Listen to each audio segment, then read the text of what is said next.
বললি জানতুস তোমাকে আজকে ব্রাজিল যাচ্ছি তো কত কিউট লাগতেছে। বেবি তো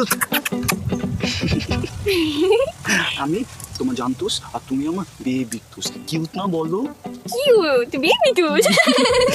বেবি তুস শোনো না, তোমাকে আমি একটা কথা বলবো।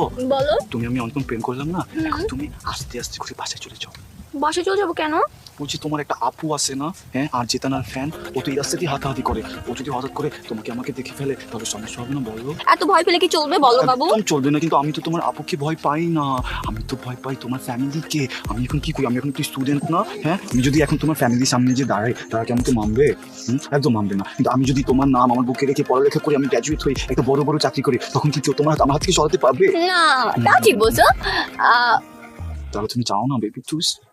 তুমি আমাকে এত তাড়াতাড়ি পাঠিয়ে দিচ্ছ কেন? আমি তোমাকে এত তাড়াতাড়ি কেন পাঠাবো? আমি তোমাকে তাড়াতাড়ি পাঠাচ্ছি, তুমি আস্তে আস্তে যাও। আস্তে আস্তে যাবো। আচ্ছা আমি যাই। আর শোনো, এবার কিন্তু আমাদের মহল্লার হয়ে ব্রাজিল কাপে তোমাকে আনতে হবে। এটা একটা কথা বললা? আমি আনবো। আমি যদি মিস করি আমি আমার বন্ধু নেইমারকে ফোন করবো। নেইমার নেইমার আমার বাবুটা বলছে তাড়াতাড়ি এসে গোল দাও, গোল দাও, গোল দাও, পৃথিবী গোল বলে ব্রাজিল ব্রাজিল ব্রাজিল। যাও। আচ্ছা টাটা। শোনো না,